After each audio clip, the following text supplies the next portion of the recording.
Hello ಗೆಳೆಯರೆ, ಲಾ excellence IAS ಪ್ರಸ್ತುತಪಡಿಸುತ್ತಿರುವ July 27ರ ಕನ್ನಡದಲ್ಲಿ the Hindu ಸುದ್ದಿ ವಿಶ್ಲೇಷಣೆಗೆ ತಮಗೆಲ್ಲರಿಗೂ ಸ್ವಾಗತ.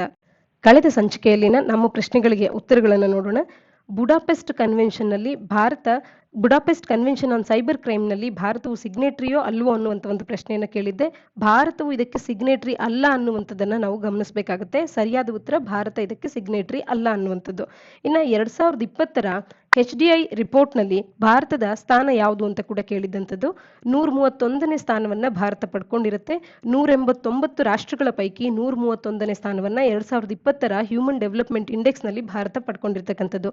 ಹಾಗೆ ಅಸ್ತ್ರ ಮಿಸೈಲ್ ಅನ್ನುವಂಥದ್ದು ಯಾವ ರೀತಿಯ ಮಿಸೈಲ್ ಅಂತ ಕೂಡ ಕೇಳಿದ್ದಂಥದ್ದು. ಇದು ಏರ್ ಟು ಏರ್ ಮಿಸೈಲ್ ಆಗಿರುತ್ತೆ ಅಂತ ಹೇಳಿ ಸಾಕಷ್ಟು ಜನ ಸರಿಯಾದ ಉತ್ತರವನ್ನು ನೀಡಿದ್ದೀರಾ. ಸರಿಯಾದ ಉತ್ತರವನ್ನು ನೀಡಿರ್ತಕ್ಕಂಥ ತಮ್ಮೆಲ್ಲರಿಗೂ ಕೂಡ ಅಭಿನಂದನೆಗಳು. ಮಿಕ್ಸ್ಡ್ ಹೆರಿಟೇಜ್ ಸೈಟ್ ಅಂತ ಹೇಳಿ ಭಾರತದಲ್ಲಿ ಗುರುತಿಸುವಂತ ಏಕೈಕ ಮಿಕ್ಸ್ಡ್ ಹೆರಿಟೇಜ್ ಸೈಟ್ ಯಾವುದು ಅಂತ ಹೇಳಿ ಕೇಳಿದ್ವಿ. ಅದು ಕಾಂಚನಜಂಗಾ ನ್ಯಾಷನಲ್ ಪಾರ್ಕ್ ಆಗಿರುತ್ತೆ. ಅದಕ್ಕೆ ಸರಿಯಾದ ಉತ್ತರವನ್ನು ಕೂಡ ಬಹಳಷ್ಟು ಮಂದಿ ನೀಡಿರ್ತಕ್ಕಂಥದ್ದು. ಇನ್ನು DRDOದ ಚೇರ್ಮನ್ ಸದ್ಯಕ್ಕೆ ಯಾರು ಅಂತ ಕೇಳಿದ್ದೆ. ಇದಕ್ಕೆ ಸರಿಯಾದ ಉತ್ತರ G. ಸತೀಶ್ ರೆಡ್ಡಿ ಅವರು. ಇಂದಿನ ಸುದ್ದಿ ವಿಶ್ಲೇಷಣೆಯ ಮೊದಲ article, Yediyurappa bows out, suspense rises over new Karnataka CM ಅಂತ ಹೇಳಿ. ಕರ್ನಾಟಕದಲ್ಲಿ ನಿನ್ನೆಯಷ್ಟೇ ಯಡಿಯೂರಪ್ಪನವರು ರಾಜೀನಾಮೆಯನ್ನು ನೀಡೋದ್ರ ಮುಖಾಂತರವಾಗಿ ತಮ್ಮ ಮುಖ್ಯಮಂತ್ರಿ ಸ್ಥಾನದಿಂದ ಕೆಳಗಿಳಿದಿದ್ದಾರೆ. ಮುಂದಿನ ಮುಖ್ಯಮಂತ್ರಿ ಯಾರು ಅನ್ನುವಂಥ ಕಾತರತೆ ಉಂಟಾಗಿದೆ ಅಂತ ಹೇಳಿ ಆರ್ಟಿಕಲ್ ನಮಗೆ ತಿಳಿಸ್ತಾ ಇದೆ. ಇಲ್ಲಿ ನಮಗೆ ಆರ್ಟಿಕಲ್ನಲ್ಲಿ ಇರುವಂತ ಈ ಅಂಶಕ್ಕಿಂತಲೂ ಕೂಡ ಇಲ್ಲಿ ಚೀಫ್ ಮಿನಿಸ್ಟರ್ ಬಗ್ಗೆ ಮಾತನಾಡ್ತಾ ಇರೋದ್ರಿಂದ, ಅದರಲ್ಲೂ ಕರ್ನಾಟಕಕ್ಕೆ ಸಂಬಂಧಪಟ್ಟಂತೆ KPSC ಪರೀಕ್ಷೆಗಳಲ್ಲಿ ಈ ಇತ್ತೀಚೆಗೆ ನಡೆದಿರ್ತಕ್ಕಂಥ ಇಂಪಾರ್ಟೆಂಟ್ ಈವೆಂಟ್ ಆಗುತ್ತೆ. ಈ CM ಅವರು ಕೆಳಗಿಳಿತಾ ಇರ್ತಕ್ಕಂಥದ್ದು. ಹಾಗಾಗಿ CMಗೆ ಸಂಬಂಧಪಟ್ಟಂತೆ, ಕೌನ್ಸಿಲ್ ಆಫ್ ಮಿನಿಸ್ಟರ್ಸ್ಗೆ ಸಂಬಂಧಪಟ್ಟಂತೆ ಪ್ರಶ್ನೆಗಳನ್ನ ಇನ್ನು ಮುಂದೆ ಬರುವಂತ ಸದ್ಯಕ್ಕೆ ಬರುವಂತ ಪರೀಕ್ಷೆಗಳಲ್ಲಿ ಕೇಳಬಹುದಾಗಿರುತ್ತೆ. ಹಾಗಾಗಿ ಒಮ್ಮೆ ನಾವಿದನ್ನ ಡಿಸ್ಕಸ್ ಮಾಡೋಣ. ಆಫೀಸ್ ಆಫ್ CM ನ ಬಗ್ಗೆ ಕೂಡ ಡಿಸ್ಕಸ್ ಮಾಡೋಣ. ಯಾವುದೇ ರಾಜ್ಯದ ಚೀಫ್ ಮಿನಿಸ್ಟರ್ ಅವರು ಆ ರಾಜ್ಯದ ಡಿ ಫ್ಯಾಕ್ಟೋ ಹೆಡ್ ಅಂತ ಹೇಳಿ ಕರೆಸ್ಕೊಳ್ತಾರೆ.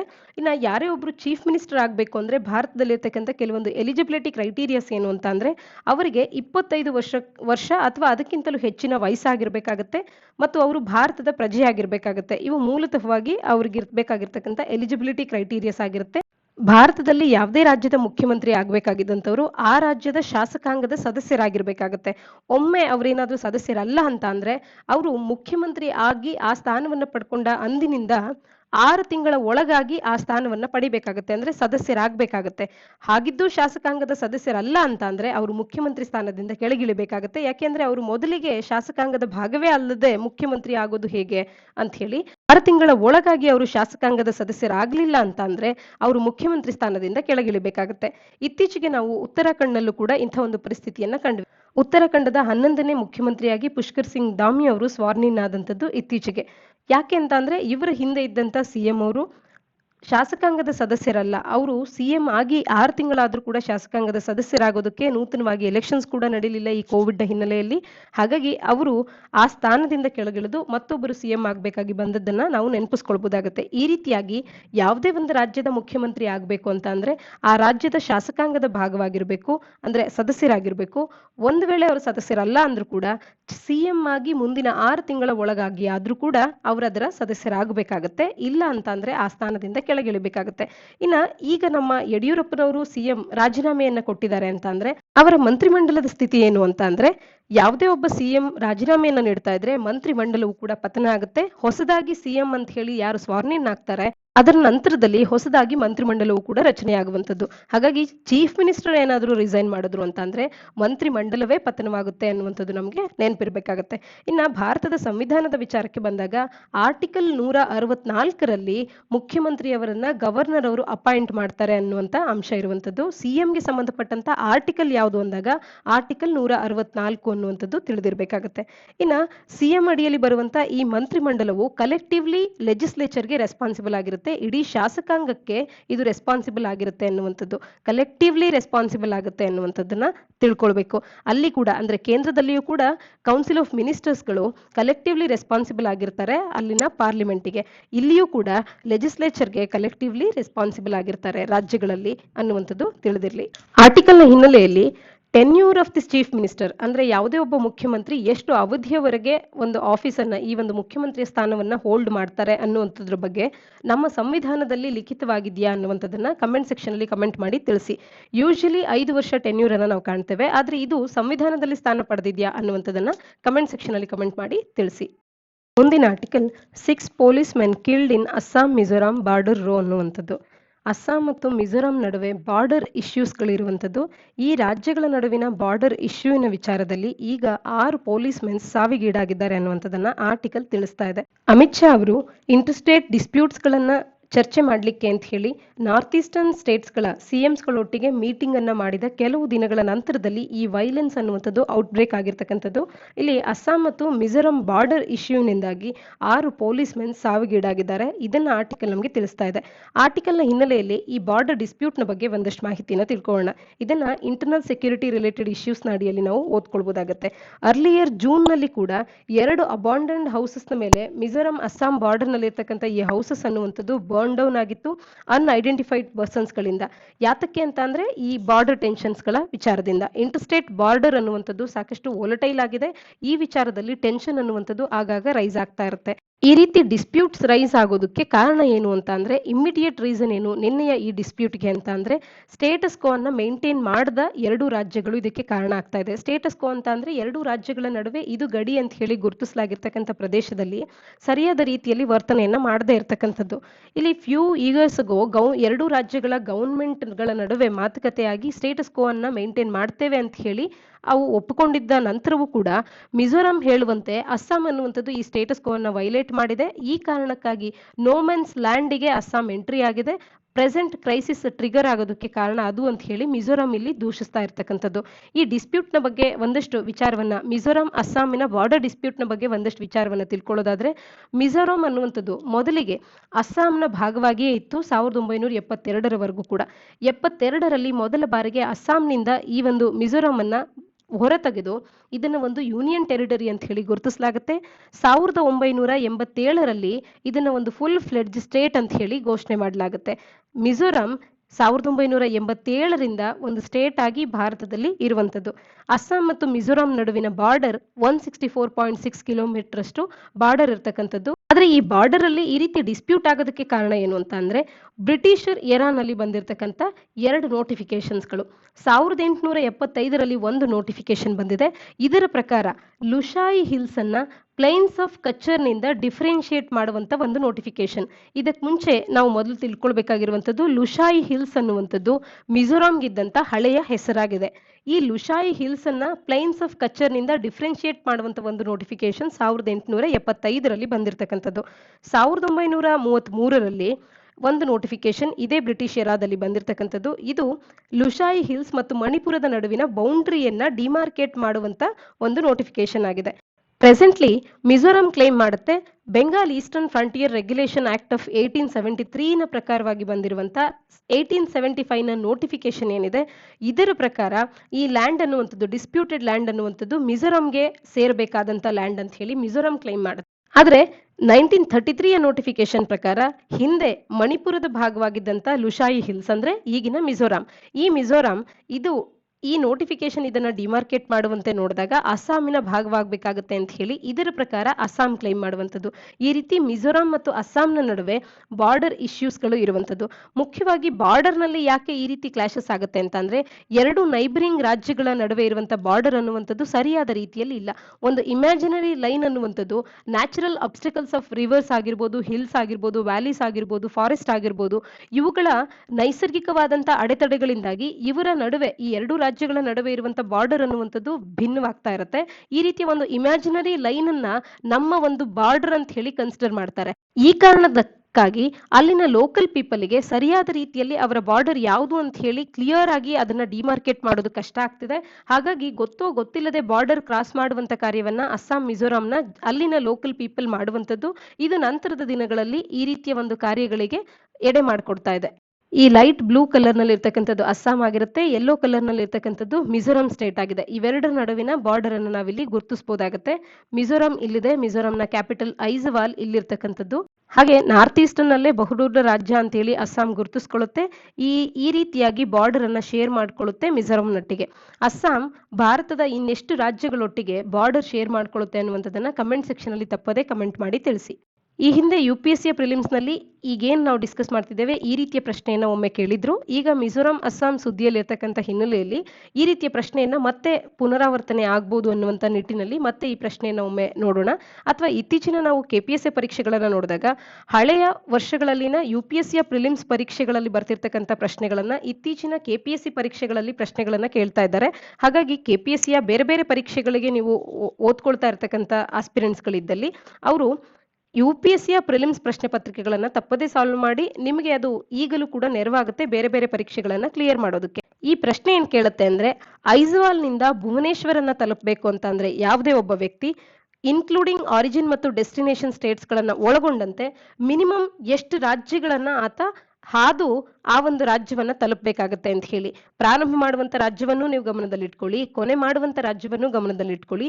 ಎರಡನ್ನೂ ಸೇರಿಸಿ ಮಧ್ಯದಲ್ಲಿ ಎಷ್ಟು ರಾಜ್ಯಗಳನ್ನ ಆತ ಮಿನಿಮಮ್ ನಂಬರ್ ಆಫ್ ಸ್ಟೇಟ್ಸ್ ಎಷ್ಟನ್ನ ಆತ ಹಾಯ್ಬೇಕಾಗತ್ತೆ ಅದನ್ನು ಕೂಡ ಸೇರಿಸಿ ಒಟ್ಟಾರೆ ಎಷ್ಟು ರಾಜ್ಯಗಳಾಗುತ್ತೆ ಅನ್ನುವಂಥದ್ದನ್ನ ನೀವು ಕಮೆಂಟ್ ಸೆಕ್ಷನ್ ಅಲ್ಲಿ ಕಮೆಂಟ್ ಮಾಡಿ ಈ ಪ್ರಶ್ನೆಗೆ ಉತ್ತರವನ್ನ ತಿಳಿಸಿ. ಮುಂದಿನ article, Thane sanctuary proposed as MMR's Ramsar site ಅನ್ನುವಂಥದ್ದು. MMR ಅಂದ್ರೆ ಇಲ್ಲಿ Mumbai metropolitan region. Mumbai metropolitan region ನಲ್ಲಿರುವಂಥ ಥಾಣೆ ಕ್ರೀಕ್ ಫ್ಲೆಮಿಂಗೋ ಸ್ಯಾಂಕ್ಚುರಿ ಅನ್ನುವಂಥದ್ದನ್ನ ರಾಮ್ಸಾರ್ ಸೈಟ್ ಅನ್ನಾಗಿ ನೇಮಿಸಿ ಅಂತ ಹೇಳಿ ಒಂದು ಪ್ರಪೋಸಲ್ ಅನ್ನುವಂಥದ್ದು ಈಗ ಹೋಗಿದೆ. ಅದರ ಕುರಿತಾಗಿ ಆರ್ಟಿಕಲ್ ನಮಗೆ ತಿಳಿಸ್ತಾ ಇರ್ತಕ್ಕಂಥದ್ದು. ಈ ಮ್ಯಾಂಗ್ರೋವ್ ಸೆಲ್ ಅನ್ನುವಂಥದ್ದು ಸ್ಟೇಟ್ ವೆಟ್ಲ್ಯಾಂಡ್ ಅಥಾರಿಟಿಯಿಂದ ಅಪ್ರೂವಲ್ಗಾಗಿ ಕಾಯ್ತಾ ಇರ್ತಕ್ಕಂಥದ್ದು. ಸ್ಟೇಟ್ ವೆಟ್ಲ್ಯಾಂಡ್ ಅಥಾರಿಟಿ ಇದಕ್ಕೆ ಅಪ್ರೂವಲ್ ಅನ್ನ ನೀಡಿದ ನಂತರದಲ್ಲಿ ಸೆಂಟ್ರಲ್ ಗವರ್ಮೆಂಟ್ ನ ಅಪ್ರೂವಲ್ಗೆ ಅಂತ ಹೇಳಿ ಪಾಸ್ ಆಗುತ್ತೆ. ಮುಂಬೈ ಮೆಟ್ರೋಪಾಲಿಟನ್ ರೀಜನ್ ನಲ್ಲಿ ಇರ್ತಕ್ಕಂಥ ಥಾಣೆ ಕ್ರೀಕ್ ಫ್ಲೆಮಿಂಗೋ ಸ್ಯಾಂಚುರಿ ಮಹಾರಾಷ್ಟ್ರದ ಎರಡನೇ ಮೆರೈನ್ ಸ್ಯಾಂಚುರಿ ಅಂತ ಕೂಡ ಗುರುತಿಸಿಕೊಳ್ಳುತ್ತೆ. ಮೊದಲನೇದು ಮಾಲ್ವನ್ ಸ್ಯಾಂಚುರಿ. ಈ ಸ್ಯಾಂಚುರಿಯನ್ನ ಆಗಸ್ಟ್ 2015ರಲ್ಲಿ ಗವರ್ಮೆಂಟ್ ಗೆಜೆಟ್ ನ ಮುಖಾಂತರವಾಗಿ ನೋಟಿಫೈ ಮಾಡಲಾಗುತ್ತೆ. ಈಗ ಈ ಸ್ಯಾಂಚುರಿಯನ್ನ ರಾಮ್ಸಾರ್ ಸೈಟ್ ಅನ್ನಾಗಿ ಮಾಡಬೇಕು ಅನ್ನುವಂತ ಒಂದು ಪ್ರಪೋಸಲ್ ಹೋಗ್ತಾ ಇರ್ತಕ್ಕಂಥದ್ದು. ಆರ್ಟಿಕಲ್ ಹಿನ್ನೆಲೆಯಲ್ಲಿ ರಾಮ್ಸಾರ್ ಸೈಟ್ ನ ಬಗ್ಗೆ ಒಂದಷ್ಟು ಮಾಹಿತಿನ ತಿಳ್ಕೊಳ್ಳೋದಾದ್ರೆ, ಅಂತಾರಾಷ್ಟ್ರೀಯ ಮಟ್ಟದಲ್ಲಿ ಮಹತ್ವವನ್ನು ಪಡೆಯುವಂತ ವೆಟ್ಲ್ಯಾಂಡ್ಸ್ಗಳಿಗೆ ರಾಮ್ಸಾರ್ ಸೈಟ್ ಅನ್ನುವಂಥ ಒಂದು ಡೆಸಿಗ್ನೇಷನ್ ಅನ್ನ ನೀಡಲಾಗುತ್ತೆ. Intergovernmental environmental treaty. Ramsar ಅನ್ನುವಂಥದ್ದು ಇರಾನ್ನಲ್ಲಿರ್ತಕ್ಕಂಥ ಒಂದು ಪ್ರದೇಶ. ಇದೊಂದು ಇಂಟರ್ ಗವರ್ಮೆಂಟಲ್ ಎನ್ವಿರಾನ್ಮೆಂಟಲ್ ಟ್ರೀಟಿ ಆಗಿರ್ತಕ್ಕಂಥದ್ದು. ವರ್ಲ್ಡ್ ವೈಡ್ ನಲ್ಲಿರ್ತಕ್ಕಂಥ ವೆಟ್ಲ್ಯಾಂಡ್ಸ್ಗಳನ್ನ ಕಾಪಾಡಬೇಕು ಅನ್ನುವಂಥದ್ದು ಇದರ ಮುಖ್ಯವಾದಂಥ ಒಂದು ಉದ್ದೇಶ ಆಗಿರುತ್ತೆ. ವೆಟ್ಲ್ಯಾಂಡ್ಸ್ಗಳು ಮತ್ತು ಅದರ ರಿಸೋರ್ಸಸ್ಗಳ ಕನ್ಸರ್ವೇಷನ್ಗೆ ಇಂಟರ್ನ್ಯಾಷನಲ್ ಕೋಆಪರೇಷನ್ ಮತ್ತು ನ್ಯಾಷನಲ್ ಲೆವೆಲ್ ಅಲ್ಲಿ ಒಂದು ಆಕ್ಷನ್ ಪ್ಲಾನ್ ಅನ್ನು ಮಾಡೋದಕ್ಕೆ, ಒಂದು ಫ್ರೇಮ್ವರ್ಕ್ ಅನ್ನು ರೆಡಿ ಮಾಡೋದಕ್ಕೆ ಈ ಒಂದು ಇಂಟರ್ ಗವರ್ಮೆಂಟಲ್ ಟ್ರೀಟಿ ಅನ್ನುವಂಥದ್ದು ಪ್ರೊವೈಡ್ ಮಾಡುವಂಥದ್ದು. ಹಾಗಾಗಿ ರಾಮ್ಸಾರ್ ಕನ್ವೆನ್ಷನ್ ಅನ್ನುವಂಥದ್ದು ಇಂಪಾರ್ಟೆನ್ಸ್ ಅನ್ನು ಪಡ್ಕೊಳ್ಳುವಂತ ಒಂದು ಟ್ರೀಟಿ ಆಗಿರುತ್ತೆ. ಈ ರಾಮ್ಸಾರ್ ಸೈಟ್ ಅಂತ ಹೇಳಿ ಭಾರತದಲ್ಲಿ ಯಾವುದೇ ಒಂದು ಸೈಟ್ ಅನ್ನ ಗುರುತಿಸ್ತಾ ಇದ್ರೆ ಅದು ನಮ್ಮ ಪರೀಕ್ಷಾ ದೃಷ್ಟಿಯಿಂದ ಇಂಪಾರ್ಟೆನ್ಸ್ ಅನ್ನ ಪಡೆದಿರುತ್ತೆ. ಭಾರತದಲ್ಲಿ ಸದ್ಯಕ್ಕೆ 42 ರಾಮ್ಸಾರ್ ಸೈಟ್ಸ್ ಗಳನ್ನ ನಾವು ಹೊಂದಿರತಕ್ಕಂಥದ್ದು. ಭಾರತದ world wide fund for nature India ಇದರ ಪ್ರಕಾರ ನಾವು ನೋಡಿದಾಗ ವೆಟ್ಲ್ಯಾಂಡ್ಸ್ಗಳು ಭಾರತದಲ್ಲಿರ್ತಕ್ಕಂಥ ಬೇರೆಲ್ಲ ಎಕೋಸಿಸ್ಟಮ್ಸ್ ಗಳಿಗೆ ಕಂಪೇರ್ ಮಾಡಿದಾಗ ಭಾರತದಲ್ಲಿನ ವೆಟ್ಲ್ಯಾಂಡ್ಸ್ಗಳು ಮೋಸ್ಟ್ ಥ್ರೆಟನ್ಡ್ ಆಗಿರ್ತಕ್ಕಂಥದ್ದು. ಇದಕ್ಕೆ ಕಾರಣಗಳು ಲಾಸ್ ಆಫ್ ವೆಜಿಟೇಷನ್ ಆಗಿರ್ಬೋದು, ಅಥವಾ ಸಲೈನೈಸೇಷನ್ ಆಗ್ತಿರ್ಬೋದು, ಅಥವಾ ಎಕ್ಸೆಸಿವ್ ಆಗಿ ಇನಂಡೇಷನ್ ಆಗ್ತಾ ಇರುವಂತದ್ದಾಗಿರ್ಬೋದು, ಅಥವಾ ವಾಟರ್ ಪೊಲ್ಯೂಷನ್ ಆಗಿರ್ಬೋದು, ಇನ್ವೇಸಿವ್ ಸ್ಪೀಸೀಸ್ಗಳು ಕಾರಣ ಆಗಿರ್ಬೋದು, ಎಕ್ಸೆಸಿವ್ ಡೆವಲಪ್ಮೆಂಟ್ ಆಗ್ತಿರ್ಬೋದು, ರೋಡ್ ಬಿಲ್ಡಿಂಗ್ ಆಗಿರ್ಬೋದು, ಇವೆಲ್ಲವೂ ಕೂಡ ಭಾರತದ ವೆಟ್ಲ್ಯಾಂಡ್ಸ್ಗಳನ್ನ ಡ್ಯಾಮೇಜ್ ಮಾಡ್ತಾ ಇದೆ. ಡಿಸೆಂಬರ್ 2020ಕ್ಕೆ ನಾವು ನೋಡಿದಾಗ ಭಾರತದಲ್ಲಿ 42 ರಾಮ್ಸಾರ್ ಸೈಟ್ಸ್ಗಳು ಇರುವಂಥದ್ದು. ಎಷ್ಟಿದೆ ಅನ್ನುವಂಥದ್ದು ಕೂಡ ನಮಗೆ ಇಂಪಾರ್ಟೆನ್ಸ್ ಆಗುತ್ತೆ. KPSC ಪರೀಕ್ಷೆಗಳಲ್ಲಿ ಪ್ರಶ್ನೆಗಳು ಬರ್ಬೋದಾಗಿರುತ್ತೆ. ಇದಕ್ಕೆ ಈಗ MMRನ ಈ ರಾಮ್ಸಾರ್ ಸೈಟ್ ಅನ್ನ ಥಾಣೆ ಕ್ರೀಕ್ ಫ್ಲೆಮಿಂಗೋ ಸ್ಯಾಂಚುರಿಯನ್ನ ಕೂಡ ಒಂದು ರಾಮ್ಸಾರ್ ಸೈಟ್ ಅಂತ ಹೇಳಿ ಪ್ರಪೋಸ್ ಮಾಡಬೇಕು ಅನ್ನುವಂಥದ್ದು ಈಗಿರುವಂಥದ್ದು. ಒಂದು ವೇಳೆ ಇದು ಕೂಡ ರಾಮ್ಸಾರ್ ಸೈಟ್ ಆಗಿ ಬದಲಾವಣೆ ಆದ್ರೆ ಇವುಗಳ ಸಂಖ್ಯೆ 43 ಆಗುತ್ತೆ ಭಾರತದಲ್ಲಿ, ನೆನಪಿರ್ಲಿ. ಮುಂದಿನ article, UP gets big chunk of clean Ganga funds ಅನ್ನುವಂಥದ್ದು. ಕ್ಲೀನ್ ಗಂಗಾಗೆ ಅಂತ ಹೇಳಿ national mission for clean Ganga NMCG ಅನ್ನುವಂಥ ಒಂದು ದೊಡ್ಡ ಸ್ಕೀಮ್ ಅನ್ನೇ ಭಾರತದಲ್ಲಿ ತಂದಿರತಕ್ಕಂಥದ್ದು. ಗಂಗಾ ನದಿಯನ್ನ ಕ್ಲೀನ್ ಮಾಡುವಂಥದ್ದು ಇದಕ್ಕಿರುವಂಥ ಮುಖ್ಯವಾದಂಥ ಒಂದು ಉದ್ದೇಶ. ಇದಕ್ಕೆ ಅಂತ ಹೇಳಿ 20,000 ಕೋಟಿ ರೂಪಾಯಿಯನ್ನ ಮೀಸಲಿಡುವಂಥ ಒಂದು ಪ್ರೋಗ್ರಾಮ್ ಅನ್ನ 2014ರಲ್ಲಿ ಇಂಟ್ರೊಡ್ಯೂಸ್ ಮಾಡಲಾಗಿದೆ. ಈ ಪ್ರೋಗ್ರಾಮ್ನ ಅಡಿಯಲ್ಲಿ 15,074 ಕೋಟಿ ರೂಪಾಯಿ ಇದುವರೆಗೂ ಅಲೋಕೇಟ್ ಆಗಿರ್ತಕ್ಕಂಥದ್ದು. ಅದರಲ್ಲಿ 10,972 ಕೋಟಿ ರೂಪಾಯಿಗಳು ಮಾತ್ರ ಈಗ ಫಿನಾನ್ಸ್ ಮಿನಿಸ್ಟ್ರಿಯಿಂದ ರಿಲೀಸ್ ಆಗಿರ್ತಕ್ಕಂಥದ್ದು national mission for clean Ganga ಪ್ರೋಗ್ರಾಮಿಗೆ. ಈ 10,972 ಕೋಟಿ ರೂಪಾಯಿಗಳ ಪೈಕಿ UPಗೆ 3,535 ಕೋಟಿ ಅನ್ನುವಂಥದ್ದು ರಿಸೀವ್ ಆಗಿದೆ. ಹಾಗಾಗಿ ಮೋಸ್ಟ್ ಆಫ್ ದಿ ಫಂಡ್ಸ್ಗಳು ಯುಪಿ ರಾಜ್ಯಕ್ಕೆ ರಿಸೀವ್ ಆಗಿದೆ ಅನ್ನುವಂಥದ್ದನ್ನ ಆರ್ಟಿಕಲ್ ನಮಗೆ ತಿಳಿಸ್ತಾ ಇರ್ತಕ್ಕಂಥದ್ದು. 1985ರಿಂದಲೂ ಕೂಡ ಸಾಕಷ್ಟು ಪ್ರೋಗ್ರಾಮ್ಸ್ಗಳನ್ನ ಕ್ಲೀನ್ ಗಂಗಾಗೆ ಅಂತ ಹೇಳಿ, ಗಂಗಾ ನದಿಯನ್ನ ಕ್ಲೀನ್ ಮಾಡೋದಕ್ಕೆ ಅಂತ ಹೇಳಿ ಹಲವಾರು ಇನ್ವೆಸ್ಟ್ಮೆಂಟ್ಸ್ಗಳನ್ನ ಮಾಡ್ತಾ ಬಂದಿದ್ರು ಕೂಡ ಎಕ್ಸ್ಪೆಕ್ಟೆಡ್ ರಿಸಲ್ಟ್ಸ್ಗಳನ್ನ ನಾವು ಕಾಣೋದಕ್ಕೆ ಸಾಧ್ಯ ಆಗಿಲ್ಲ. ಈಗ ಆರ್ಟಿಕಲ್ನ ಹಿನ್ನೆಲೆಯಲ್ಲಿ ನ್ಯಾಷನಲ್ ಮಿಷನ್ ಫಾರ್ ಕ್ಲೀನ್ ಗಂಗಾದ ಪ್ರಾಜೆಕ್ಟ್ನ ಬಗ್ಗೆ ಒಂದಷ್ಟು ಮಾಹಿತಿಯನ್ನು ತಿಳ್ಕೊಳ್ಳೋಣ. ಫಸ್ಟ್ ಫೇಸ್ನಲ್ಲಿ ನಮಾಮಿ ಗಂಗೆ ಅನ್ನುವಂಥ ಹೆಸರಿನಲ್ಲಿ 4,535 ಕೋಟಿ ರೂಪಾಯಿಯನ್ನ ವರ್ಲ್ಡ್ ಬ್ಯಾಂಕ್ನ ಮುಖಾಂತರವಾಗಿ ಲೋನ್ನ ಮುಖಾಂತರವಾಗಿ ತಗೊಳ್ಳ. ಇನ್ನು ಸೆಕೆಂಡ್ ಫೇಸ್ನಲ್ಲಿ ಹೈಬ್ರಿಡ್ ಆನಿಟಿ ಪ್ರಾಜೆಕ್ಟ್ಸ್ಗಳನ್ನ ಮಾಡಲಾಗ್ತದೆ. ಕ್ಲೀನಿಂಗ್ ಪ್ರಾಜೆಕ್ಟ್ಸ್ಗಳು ಕೂಡ ಒಳಗೊಂಡಿರ್ತಕ್ಕಂಥದ್ದು. DBOT design build operate and transfer ಪ್ರಾಜೆಕ್ಟ್ಸ್ಗಳನ್ನ ಬಕ್ಸರ್ನಲ್ಲಿ, ಮುಂಗೇರ್ನಲ್ಲಿ, ಬೆಗುಸರಾಲ್ನಲ್ಲಿ, ಬಿಹಾರಿನ ಬೆಗುಸರಾಲ್ನಲ್ಲಿ ನೋಡ್ಬೋದಾಗತ್ತೆ. ಅದರ್ ಇನಿಷಿಯೇಟಿವ್ಸ್ಗಳನ್ನ ಕೂಡ ಹೊಂದಿರತಕ್ಕಂಥದ್ದು. ಅರ್ಬನ್ ಲೋಕಲ್ ಬಾಡೀಸ್ಗಳು ಪರ್ಫಾರ್ಮೆನ್ಸ್ ಬೇಸ್ಡ್ ಇನ್ಸೆಂಟಿವ್ಸ್ಗಳನ್ನ ನೀಡ್ತಾ ಇದ್ದಾರೆ. ಈ ರೀತಿಯಾದಂಥ ಬೇರೆ ಬೇರೆ ಇನಿಷಿಯೇಟಿವ್ಸ್ಗಳನ್ನ ತಗೊಂಡು ಕೂಡ ಯುಪಿಗೆ ಇಷ್ಟು ಹೆಚ್ಚಿನ ಮಟ್ಟಿನ ಒಂದು ಅಮೌಂಟ್ ಅನ್ನು ನೀಡಿಯೂ ಕೂಡ ನಮಾಮಿ ಗಂಗೆಯ ಅಡಿಯಲ್ಲಿ ಅಥವಾ national mission for clean Ganga ಪ್ರೋಗ್ರಾಮ್ನ ಅಡಿಯಲ್ಲಿ ಎಕ್ಸ್ಪೆಕ್ಟೆಡ್ ರಿಸಲ್ಟ್ಸ್ಗಳನ್ನು ತಲುಪುವಂಥದ್ದು ಕಷ್ಟ ಆಗ್ತಾ ಇದೆ. ಅಸೋಸಿಯೇಟೆಡ್ ಚಾಲೆಂಜಸ್ಗಳೇನು ಅಂತ ಅಂದರೆ ಪಲ್ಯೂಷನ್ ಮುಖ್ಯವಾದಂಥ ಒಂದು ಪ್ರಾಬ್ಲಮ್ ಆಗುತ್ತೆ. ಇಂಡಸ್ಟ್ರಿಯಲ್ ಪಲ್ಯೂಷನ್ ಅನ್ನುವಂಥದ್ದು ಅಲ್ಲಿನ ಕಾನ್ಪುರ್ ಆಗಿರ್ಬೋದು, ಕಾನ್ಪುರ್ ಡಿಸ್ಟಿಲರೀಸ್ ಆಗಿರ್ಬೋದು, paper and sugar mills of Kosi ಆಗಿರ್ಬೋದು, ರಾಮಗಂಗಾ ಮತ್ತು ಕಾಳಿ ನದಿಯ ಕ್ಯಾಚ್ಮೆಂಟ್ಸ್ಗಳು ಮೇಜರ್ ಕಾಂಟ್ರಿಬ್ಯೂಟ್ಸ್ಗಳಾಗಿದೆ ಇಂಡಸ್ಟ್ರಿಯಲ್ ಪಲ್ಯೂಷನ್ನ ವಿಚಾರದಲ್ಲಿ. ಮತ್ತು ಈ ಫ್ಲೋ ನಾರ್ಮ್ಸ್ಗಳನ್ನ ತಗೊಂಡು ಬಂದಿರತಕ್ಕಂಥದ್ದು, ಆ ನಾರ್ಮ್ಸ್ಗಳನ್ನು ಕೂಡ ವೈಲೇಟ್ ಮಾಡ್ತಾ ಇರ್ತಕ್ಕಂಥದ್ದು. ಸೆಂಟ್ರಲ್ ವಾಟರ್ ಕಮಿಷನ್ ಅವರು ಹೈಡ್ರೋ ಪವರ್ ಪ್ರಾಜೆಕ್ಟ್ಸ್ಗಳನ್ನ upper reaches of the Ganga ಟ್ರಿಬ್ಯೂಟರೀಸ್ಗಳಲ್ಲಿ ಮಾಡ್ತಾ ಇದ್ರು ಕೂಡ ಅದು ಎಕಲಾಜಿಕಲ್ ಫ್ಲೋ ನಾರ್ಮ್ಸ್ ಅನ್ನ ಏನ್ ತಂದಿದೆ ಅದನ್ನ ವೈಲೇಟ್ ಮಾಡ್ತಾ ಇದೆ ಅನ್ನುವಂಥದ್ದನ್ನ ತಿಳಿಸ್ತಾ ಇದ್ದಾರೆ. ಎಕಲಾಜಿಕಲ್ ಫ್ಲೋ ಅಂತ ಅಂದ್ರೆ ಯಾವುದೇ ಒಂದು ನದಿಯ ನೀರು ಅನ್ನುವಂಥದ್ದು ಹೈಡ್ರೋ ಪವರ್ ಪ್ರಾಜೆಕ್ಟ್ಸ್ ಅಥವಾ ಈ ರೀತಿಯ ಪ್ರಾಜೆಕ್ಟ್ಸ್ಗಳಿಗೆ ಹೋದ್ರೂ ಕೂಡ ಎನ್ವಿರಾನ್ಮೆಂಟ್ ಅನ್ನ ನಾರ್ಮಲ್ ಕಂಡೀಷನ್ ಅಲ್ಲಿ ಇಡೋದಕ್ಕೆ ಸರಿಯಾದ ರೀತಿಯಲ್ಲಿ ಒಂದಷ್ಟು ಅಂಶದ ವಾಟರ್ ಅನ್ನುವಂಥದ್ದು ಹರಿತಾ ಇರಬೇಕಾಗತ್ತೆ. ಅದಕ್ಕೆ ಯಾವುದೇ ಅಡೆತಡೆ ಆಗದೆ ಇರಬೇಕಾಗತ್ತೆ. ಅಂತ ಫ್ಲೋ ಅನ್ನ ಎಕಲಾಜಿಕಲ್ ಫ್ಲೋ ಅಥವಾ ಎನ್ವಿರಾನ್ಮೆಂಟಲ್ ಫ್ಲೋ ಅಂತ ಹೇಳಿ ಕರೆಯುವಂಥದ್ದು. ಎಕಲಾಜಿಕಲ್ ಫ್ಲೋ ನಾರ್ಮ್ಸ್ ಅನ್ನ ಕೂಡ ವೈಲೇಟ್ ಮಾಡ್ತಾ ಇರ್ತಕ್ಕಂಥದ್ದು national mission for clean Ganga successful ಸರಿಯಾದ ರೀತಿಯಲ್ಲಿ ಆಗದೆ ಇರೋದಕ್ಕೆ ಒಂದು ಕಾರಣ ಆಗುತ್ತೆ. ಇನ್ನು ಇಲ್ಲಿಗಲ್ ಕನ್ಸ್ಟ್ರಕ್ಷನ್ಸ್ಗಳಾಗ್ತಾ ಇರ್ತಕ್ಕಂಥದ್ದು ಒಂದು ಮುಖ್ಯವಾದಂಥ ಕಾರಣ. ಗವರ್ನೆನ್ಸ್ ಕೂಡ ಪುವರ್ ಗವರ್ನೆನ್ಸ್ ಆಗ್ತಾ ಇರ್ತಕ್ಕಂಥದ್ದು, ಲೆಸ್ ಯುಟಿಲೈಸೇಷನ್ ಆಫ್ ಫಂಡ್ಸ್ಗಳು ಆಗ್ತಾ ಇರ್ತಕ್ಕಂಥದ್ದು, ಮಾನಿಟರಿಂಗ್ ಮತ್ತು ಸೂಪರ್ವಿಷನಿನ ಲ್ಯಾಕ್ ಆಗ್ತಾ ಇರ್ತಕ್ಕಂಥದ್ದು, ಇವೆಲ್ಲವೂ ಕೂಡ ಈ ಪ್ರೋಗ್ರಾಮ್ ಸರಿಯಾದ ರೀತಿಯಲ್ಲಿ ಎಕ್ಸ್ಪೆಕ್ಟೆಡ್ ರಿಸಲ್ಟ್ಸ್ಗಳನ್ನು ನೀಡದೇ ಇರೋದಕ್ಕೆ ಕಾರಣ ಆಗ್ತಾ ಇದೆ. ಈ ಪ್ರೋಗ್ರಾಮ್ನ ಅಡಿಯಲ್ಲಿ ಸದ್ಯಕ್ಕೆ 10,972 ಕೋಟಿ ಬಿಡುಗಡೆ ಆಗಿದೆ ಫಿನಾನ್ಸ್ ಮಿನಿಸ್ಟ್ರಿಯಿಂದ. ಯುಪಿಗೆ ಅದರ ಪೈಕಿ 3,500 ಕೋಟಿಯಷ್ಟು ಹಣವನ್ನು ನೀಡಲಾಗಿದೆ ಅನ್ನುವಂಥದ್ದನ್ನ ಆರ್ಟಿಕಲ್ ನಮಗೆ ತಿಳಿಸ್ತಾ ಇದೆ. ಆರ್ಟಿಕಲ್ನ ಹಿನ್ನೆಲೆಯಲ್ಲಿ ನಮಾಮಿ ಗಂಗೆ ಪ್ರೋಗ್ರಾಮ್ ಅನ್ನುವಂಥದ್ದು ಯಾವ ಮಿನಿಸ್ಟ್ರಿಯ ಅಡಿಯಲ್ಲಿ ಆಪರೇಟ್ ಆಗ್ತಾ ಇರತಕ್ಕಂಥ ಪ್ರೋಗ್ರಾಮ್ ಅನ್ನುವಂಥದ್ದನ್ನ ಕಮೆಂಟ್ ಸೆಕ್ಷನ್ ಅಲ್ಲಿ ಕಮೆಂಟ್ ಮಾಡಿ ತಿಳಿಸಿ.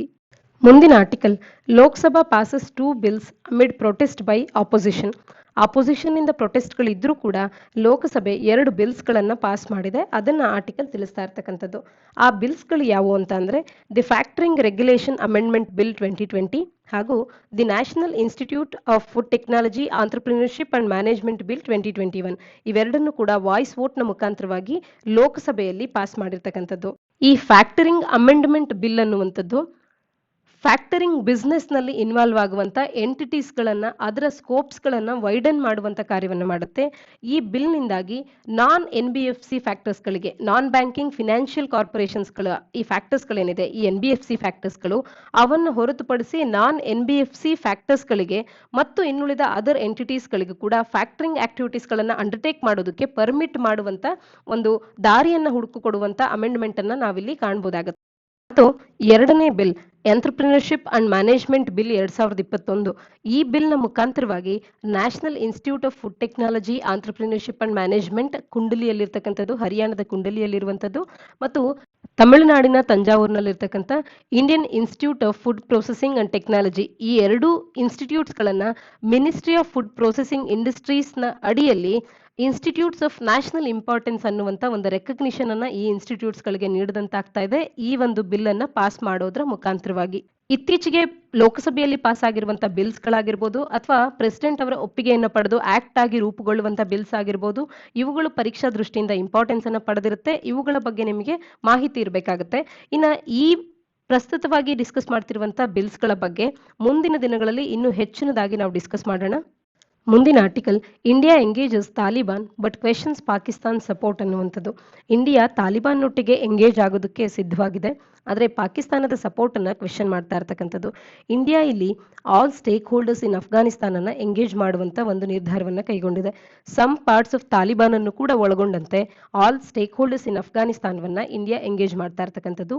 ತಾಲಿಬಾನ್ ಮಿಲಿಟೆಂಟ್ಸ್ಗಳು ಅಫ್ಘಾನಿಸ್ತಾನದಲ್ಲಿ ಅಡ್ವಾನ್ಸ್ ಆಗ್ತಿರುವಂತಹ ಹಿನ್ನೆಲೆಯಲ್ಲಿ ಒಂದು ಮಲ್ಟಿ ಟ್ರ್ಯಾಕ್ ಸ್ಟ್ರಾಟಜಿ ಅನ್ನುವಂಥದ್ದು ಭಾರತಕ್ಕೆ ಬೇಕಾಗಿದೆ. ಇದರ ಹಿನ್ನೆಲೆಯಲ್ಲಿ ತಾಲಿಬಾನ್ನವರನ್ನು ಕೂಡ ಒಳಗೊಂಡಂತೆ ಇಂಡಿಯಾ ಅನ್ನುವಂಥದ್ದು ಎಲ್ಲ ಸ್ಟೇಕ್ ಹೋಲ್ಡರ್ಸ್ಗಳನ್ನ ಅಫ್ಘಾನಿಸ್ತಾನದಲ್ಲಿ ಎಂಗೇಜ್ ಮಾಡ್ತಾ ಇರ್ತಕ್ಕಂಥದ್ದು.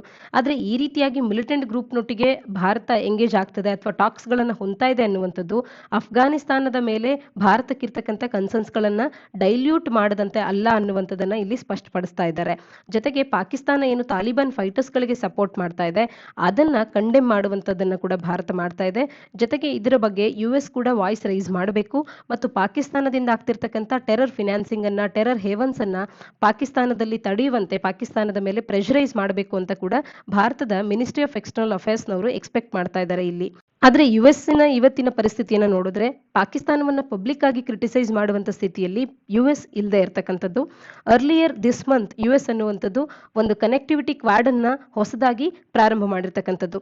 ಯುಎಸ್, ಉಜ್ಬೇಕಿಸ್ತಾನ್, ಅಫ್ಘಾನಿಸ್ತಾನ್, ಪಾಕಿಸ್ತಾನನ್ನ ಒಳಗೊಂಡಂತ ಒಂದು ಕ್ವಾಡ್ ಅನ್ನ ಯುಎಸ್ ದವರು ಇನಿಷಿಯೇಟ್ ಮಾಡಿರ್ತಕ್ಕಂಥದ್ದು. ಈ ರೀತಿಯ ಹೊಸದೊಂದು ಗುಂಪನ್ನ ಪಾಕಿಸ್ತಾನವನ್ನು ಕೂಡ ಭಾಗವಾಗಿರಿಸಿಕೊಂಡು ಪ್ರಾರಂಭ ಮಾಡಿರ್ತಕ್ಕಂಥ ಯುಎಸ್ನವರು ಪಬ್ಲಿಕ್ ಆಗಿ ಪಾಕಿಸ್ತಾನವನ್ನ ಕ್ರಿಟಿಸೈಸ್ ಮಾಡ್ತಾರೆ ಈ ವಿಚಾರದಲ್ಲಿ ಅನ್ನುವಂಥದ್ದನ್ನ ನಾವು ಎಕ್ಸ್ಪೆಕ್ಟ್ ಮಾಡುವಂತಿಲ್ಲ. ಇನ್ನ ಈ ರೀತಿಯ ಯುಎಸ್ಸಿನ ಒಂದು ಮೂವ್ ಅನ್ನುವಂಥದ್ದು ಅಫ್ಘಾನಿಸ್ತಾನದಲ್ಲಿ ಪೋಸ್ಟ್ ಪುಲ್ಔಟ್ ಆದ ನಂತರದಲ್ಲಿ, ಅಲ್ಲಿಂದ ತನ್ನ ಟ್ರೂಪ್ಸ್ಗಳನ್ನು ವಾಪಸ್ ಕರೆಸಿಕೊಂಡ ನಂತರದಲ್ಲಿ ಅಫ್ಘಾನಿಸ್ತಾನದಲ್ಲಿ ಪೋಸ್ಟ್ ಪುಲ್ಔಟ್ನಲ್ಲಿ ಯುಎಸ್ ಅನ್ನುವಂಥದ್ದು ಒಂದು ರೋಲ್ ಅನ್ನ ಸರ್ಚ್ ಮಾಡ್ತಾ ಇದೆ. ಅದಕ್ಕೆ ಕ್ವಾಡ್ನ ಭಾಗವಾಗಿ ಒಂದು ಕ್ವಾಡ್ನ ಈ ರೀತಿಯ ಒಂದು ಗುಂಪನ್ನ ಸೃಷ್ಟಿಸಿ ಅದರ ಭಾಗವಾಗಿ ಕಾರ್ಯ ಮಾಡುವಂಥದ್ದು ಯುಎಸ್ಗಿರುವಂಥ ಸದ್ಯದ ಪ್ಲಾನ್ ಆಗಿದೆ. ಒಟ್ಟಾರೆ ಭಾರತದವರು ತಾಲಿಬಾನ್ನೊಟ್ಟಿಗೂ ಕೂಡ ಎಂಗೇಜ್ ಆಗಬೇಕಾಗತ್ತೆ ಅನ್ನುವಂಥ ನಿಟ್ಟಿನಲ್ಲಿ ಒಂದು ಎಡಿಟೋರಿಯಲ್ ಅನ್ನ ಕಳೆದ ವಾರದಲ್ಲಿ ನಾವು ಡಿಸ್ಕಸ್ ಮಾಡಿದ್ವಿ. ಅದರ ಹಿನ್ನೆಲೆಯಲ್ಲಿ ನಾವು ನೋಡಿದಾಗ ಇವತ್ತಿನ ಪರಿಸ್ಥಿತಿಯಲ್ಲಿ ತಾಲಿಬಾನ್ ಮಿಲಿಟೆಂಟ್ಸ್ಗಳು ಸಾಕಷ್ಟು ಅಡ್ವಾನ್ಸ್ ಆಗಿದ್ದಾರೆ ಅಫ್ಘಾನಿಸ್ತಾನದಲ್ಲಿ. ಇದನ್ನು ನಾವು ನೋಡಿದಾಗ ಎಲ್ಲ ಸ್ಟೇಕ್ ಹೋಲ್ಡರ್ಸ್ ಒಟ್ಟಿಗೆ ಭಾರತ ಇನ್ವಾಲ್ವ್ ಆಗಲೇಬೇಕಾದಂತ ಪರಿಸ್ಥಿತಿ ಇದೆ. ಹಾಗಾಗಿ ಭಾರತವು ಅಫ್ಘಾನಿಸ್ತಾನದ ತಾಲಿಬಾನ್ ಅನ್ನು ಕೂಡ ಒಳಗೊಂಡಂತೆ ಎಲ್ಲ ಸ್ಟೇಕ್ ಹೋಲ್ಡರ್ಸ್ ಒಟ್ಟಿಗೆ ಎಂಗೇಜ್ ಆಗ್ತಾ ಇರ್ತಕ್ಕಂಥದ್ದು.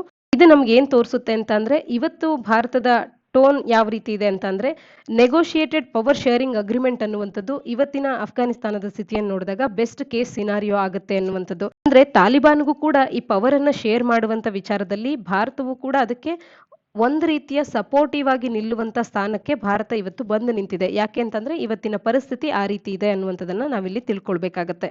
ಇಂದಿನ ಒಂದು ಎಡಿಟೋರಿಯಲ್ ಅನ್ನ ಡಿಸ್ಕಸ್ ಮಾಡೋಣ. ವೂಂಡೆಡ್ ಮೌಂಟೇನ್ಸ್ ಅನ್ನುವಂಥದ್ದು ಇತ್ತೀಚೆಗೆ ಲ್ಯಾಂಡ್ ಸ್ಲಿಪ್ ನಿಂದಾಗಿ ಹಿಮಾಚಲ್ ಪ್ರದೇಶದ ಕಿನ್ನಾರ್ ಡಿಸ್ಟ್ರಿಕ್ಟ್ ನಲ್ಲಿ 9 ಮಂದಿ ಟೂರಿಸ್ಟ್ಗಳು ಸಾವಿಗೀಡಾಗಿದ್ದಾರೆ. ಇದು ಹಿಮಾಲಯನ್ ಸ್ಟೇಟ್ಸ್ಗಳಲ್ಲಿನ ಅಲ್ಲಿನ ಎಕಾಲಜಿಯ ಫ್ರೆಜೈಲಿಟಿಯನ್ನ ಪಾಯಿಂಟ್ ಔಟ್ ಮಾಡುವಂತೆ ಇರುವಂಥದ್ದು. ಎಕ್ಸ್ಟ್ರಾರ್ಡಿನರಿಲಿ ಹೆವಿ ರೈನ್ ಆಗದ ಕಾರಣದಿಂದ ಹಿಲ್ ಸ್ಲೋಪ್ಸ್ಗಳು ಅನ್ಸ್ಟೇಬಲ್ ಆಗಿರ್ತಕ್ಕಂಥದ್ದು. ಇದರಿಂದಾಗಿ ಫ್ಲಡ್ಸ್ಗಳು ಆಗ್ತಾ ಇದೆ ಧರ್ಮಶಾಲದ ಬಿಲ್ಟಪ್ ಏರಿಯಾಸ್ಗಳಲ್ಲಿ. ಈ ಕಾರಣದಿಂದ ಇವತ್ತು 9 ಮಂದಿ ಟೂರಿಸ್ಟ್ಗಳು ಸಾವಿಗೀಡಾಗಿರ್ತಕ್ಕಂಥದ್ದು. ಹಿಮಾಚಲ್ ಪ್ರದೇಶ ಅನ್ನುವಂಥದ್ದು ಸೀನಿಕ್ ವಿಸ್ತಾಸ್ಗಳಿಗೆ ಹೆಸರುವಾಸಿಯಾಗಿದೆ. ಸಮ್ಮರ್ ಕ್ಲೈಮೇಟ್ ನಲ್ಲಿ ಹಲವಾರು ಟೂರಿಸ್ಟ್ಗಳನ್ನ ವೆಲ್ಕಮ್ ಮಾಡುವಂಥದ್ದು. ಫ್ಯೂ 100,000 ಆಫ್ ಟೂರಿಸ್ಟ್ಗಳನ್ನ ಜೂನ್ ತಿಂಗಳು 1ರಲ್ಲೇ ಇದು ಸೆಳೆದಿರ್ತಕ್ಕಂಥದ್ದು.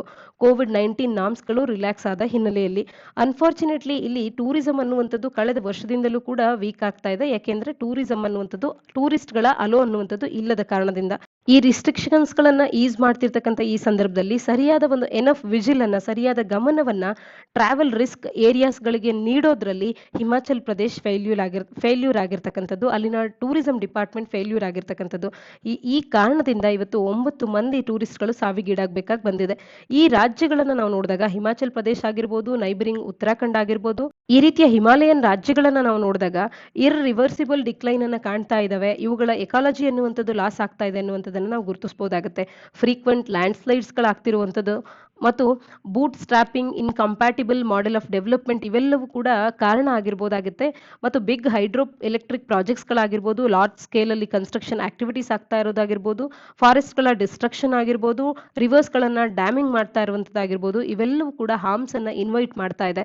ಮೆಗಾ ಹೈಡ್ರೋ ಪವರ್ ಪ್ರಾಜೆಕ್ಟ್ ನಿಂದಾಗಿ ಹಿಮಾಚಲ್ ಪ್ರದೇಶ್ ಅನ್ನುವಂಥದ್ದು significant source of green power ಅನ್ನ ಟ್ಯಾಪ್ ಮಾಡೋದಕ್ಕೆ ಅಂತ ಹೇಳಿ ಕಾರ್ಯ ಮಾಡ್ತಿದೆ ಅಂತ ಹೇಳಿ ಅನ್ಕೊಳ್ತಿದ್ದೇವೆ. ಆದ್ರೆ ಇದರಿಂದಾಗಿ ಸಾಕಷ್ಟು ಕ್ಲೌಡ್ ಬರ್ಸ್ಟ್‌ನಂಥ, ಫ್ಲಾಶ್ ಫ್ಲಡ್ಸ್‌ಗಳಂಥ, ಲ್ಯಾಂಡ್ ಸ್ಲೈಡ್ಸ್‌ಗಳಂಥ, ಅರ್ಥ್‌ಕ್ವೇಕ್ಸ್‌ಗಳಂಥ ಎಕಲಾಜಿಕಲ್ ನೆಗೆಟಿವ್ ಇಂಪ್ಯಾಕ್ಟ್ಸ್‌ಗಳನ್ನ ಕಾಣಬೇಕಾಗುತ್ತೆ ನಾವು. ಅದಕ್ಕೆ ಒಂದು ಎಕ್ಸಾಂಪಲ್‌ನ ರೀತಿಯಲ್ಲಿ ಇವುಗಳನ್ನ ನಾವಿವತ್ತು ಕಾಣ್ತಾ ಇರ್ತಕ್ಕಂಥದ್ದು. ಈ ರೀತಿಯಾಗಿ ಇರ್ರಿವರ್ಸಿಬಲ್ ಡಿಕ್ಲೈನ್ ಆಫ್ ಎನ್ವಿರಾನ್ಮೆಂಟ್ ಅಥವಾ ಎಕಾಲಜಿ ಆಗೋದಕ್ಕೆ ಮುಂಚೆಯೇ ಈಗಾಗಲೇ ಆಗ್ತಾ ಇದೆ. ಅದು ಇನ್ನಷ್ಟು ಹೆಚ್ಚಾಗೋದಕ್ಕೆ ಮುಂಚೆ ಅರಿತುಕೊಳ್ಬೇಕಾಗಿದೆ ಅನ್ನುವಂಥದ್ದು ಒಟ್ಟಾರೆ ಲೇಖನದ ಆಶಯ ಆಗಿರ್ತಕ್ಕಂಥದ್ದು. ಕ್ಯಾಟಸ್ಟ್ರೋಫಿಕ್ ವೆದರ್ ಅನ್ನುವಂಥದ್ದು ಫ್ರೀಕ್ವೆಂಟ್ ಆಗಿ ಹೆವಿ ಲಾಸಸ್‌ಗಳನ್ನ ಹಿಮಾಚಲ್ ಪ್ರದೇಶ ಅಥವಾ ಹಿಮಾಲಯನ್ ಸ್ಟೇಟ್ಸ್‌ಗಳಲ್ಲಿ ತರ್ತಾ ಇದೆ. ಈ ಹಿನ್ನೆಲೆಯಲ್ಲಿ ಇಲ್ಲಿ ಎಕಲಾಜಿಕಲ್ ಬೇಸ್ ಎರೋಡ್ ಆಗದೇ ಇರುವಂತೆ ವಾಚ್ ಮಾಡಬೇಕಾಗಿರ್ತಕ್ಕಂಥದ್ದು ಈಗ ಅವ್ರಿಗಿರ್ತಕ್ಕಂಥ ಮುಖ್ಯವಾದಂಥ ಒಂದು ಆಪ್ಷನ್ ಆಗಿದೆ. ಚೇಂಜಿಂಗ್ ಕೋರ್ಸ್ ಅನ್ನುವಂಥದ್ದು ನ್ಯಾಚುರಲ್ ರಿಚಸ್ಗಳು ಏನಿದೆ ಅಲ್ಲಿ ಅವುಗಳನ್ನ ಪ್ರಿಸರ್ವ್ ಮಾಡೋದಕ್ಕೆ ಹೆಲ್ಪ್ ಆಗ್ಬೋದು. ಹಾಗಾಗಿ ಅಲ್ಲಿನ ರಾಜ್ಯಗಳಲ್ಲಿ ಈಗ ಏನ್ ನಡೀತಾ ಇದೆ, ಈ ರೀತಿಯ ಬಿಗ್ ಮೆಗಾ ಹೈಡ್ರೋ ಪವರ್ ಪ್ರಾಜೆಕ್ಟ್ಸ್ಗಳನ್ನು ತರುವಂಥದ್ದಾಗಿರ್ಬೋದು, ಬಿಗ್ ಕನ್ಸ್ಟ್ರಕ್ಷನ್ ಆಕ್ಟಿವಿಟೀಸ್ಗಳಾಗಿರ್ಬೋದು, ಇವೆಲ್ಲವನ್ನ ಆದಷ್ಟು ಶೀಘ್ರದಲ್ಲಿ ಕ್ರಿಟಿಕಲಿ ಅನಲೈಸ್ ಮಾಡಿ ಈ ರೀತಿಯ ಕಾರ್ಯಗಳನ್ನ ಕಾರ್ಯಗತಕ್ಕೆ ತರುವಂಥದ್ದು ಅಥವಾ ಇವುಗಳನ್ನ ಆದಷ್ಟು ಮಟ್ಟಿಗೆ ಕಡಿಮೆ ಮಾಡುವಂಥದ್ರ ಮುಖಾಂತರವಾಗಿ ಹಿಮಾಲಯನ್ ಸ್ಟೇಟ್ಸ್ಗಳಿಗಿರ್ತಕ್ಕಂಥ ಸೀನಿಕ್ ಬ್ಯೂಟಿ ಆಗಿರ್ಬೋದು, ಅಲ್ಲಿರ್ತಕ್ಕಂಥ ಒಂದು ಆ ಒಂದು ಎನ್ವಿರಾನ್ಮೆಂಟ್ ಎಕಾಲಜಿ ಆಗಿರ್ಬೋದು, ಇವುಗಳನ್ನ ನಾವು ಉಳಿಸ್ಕೊಳ್ಬೇಕು ಅನ್ನುವಂಥದ್ದು ಒಟ್ಟಾರೆ ಲೇಖನದ ಆಶಯ ಆಗಿರ್ತಕ್ಕಂಥದ್ದು. ಇಂದಿನ ಇಂಡೆಕ್ಸ್ ಅನ್ನ ಡಿಸ್ಕಸ್ ಮಾಡೋಣ.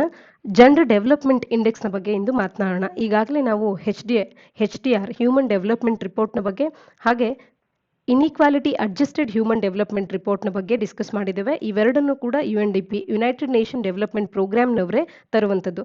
ಹಾಗೆ ಈ ಒಂದು ರಿಪೋರ್ಟ್ ಅನ್ನು ಕೂಡ ಯುನೈಟೆಡ್ ನೇಷನ್ ಡೆವಲಪ್ಮೆಂಟ್ ಪ್ರೋಗ್ರಾಮ್ನವರೇ ಇಂಟ್ರೊಡ್ಯೂಸ್ ಮಾಡುವಂಥದ್ದು ಅಥವಾ ಈ ರಿಪೋರ್ಟ್ ಅನ್ನ ಬಿಡುಗಡೆ ಮಾಡುವಂಥವರು. ಈ ಒಂದು ಜೆಂಡರ್ ಡೆವಲಪ್ಮೆಂಟ್ ಇಂಡೆಕ್ಸ್ ಅನ್ನುವಂಥದ್ದು HDI ಹ್ಯೂಮನ್ ಡೆವಲಪ್ಮೆಂಟ್ ಇಂಡೆಕ್ಸ್ನಲ್ಲಿ ಜೆಂಡರ್ ಬೇಸಿಸ್ನ ಮೇಲೆ ಇರುವಂಥ ಡಿಸ್ಪ್ಯಾರಿಟೀಸ್ಗಳನ್ನು ಮೆಷರ್ ಮಾಡುವಂಥ ಒಂದು ಇಂಡೆಕ್ಸ್ ಆಗಿದೆ.